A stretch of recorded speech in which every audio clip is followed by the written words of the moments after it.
ഇവിടെ കോലം കത്തിക്കേണ്ടത് ഇടതുപക്ഷ ജനാധിപത്യ മുന്നണിയുടേതാണ്. ഇവിടെ ഇടതുപക്ഷ മുന്നണിയുടെ ഒരു മന്ത്രിയുടെ കോലം കത്തിക്കുക എന്ന് പറഞ്ഞാൽ ഇടതുപക്ഷ ജനാധിപത്യ മുന്നണിയെ കത്തിക്കുക എന്നുള്ളതല്ലേ.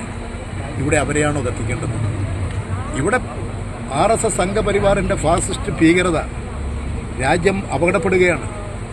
ഇപ്പോൾ അതാ SIR വന്നിരിക്കുന്നത്, തീവ്ര വോട്ടർ പട്ടിക പരിശോധന. എന്തിനു വേണ്ടിയ? 68 ലക്ഷം ആളുകളെ ബീഹാറിൽ നീക്കം ചെയ്തു. അധികാരം പിടിക്കാനാണ് അവർ ശ്രമിക്കുന്നത്. അധികാരം പിടിക്കാൻ തെരഞ്ഞെടുപ്പ് കമ്മീഷനെ അവർ കൈവശപ്പെടുത്തിയിട്ടുണ്ട്. തെരഞ്ഞെടുപ്പ് കമ്മീഷൻ മാറ്റുന്ന നിയമം എന്തിനാ പാർലമെന്റിൽ പാസ്സാക്കിയത്?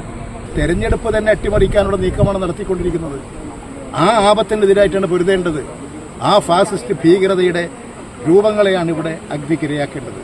ആ രാഷ്ട്രീയത്തിൽ നിന്ന് ആ രാഷ്ട്രീയത്തിലാക്കി കേന്ദ്രീകരിക്കേണ്ടത്. അതിന് പകരം ഏതെങ്കിലും തരത്തിൽ പാളിച്ചകളൊക്കെ വന്നിട്ടുണ്ടെങ്കിൽ അവർ ഓരോരുത്തരും പരിശോധിക്കട്ടെ.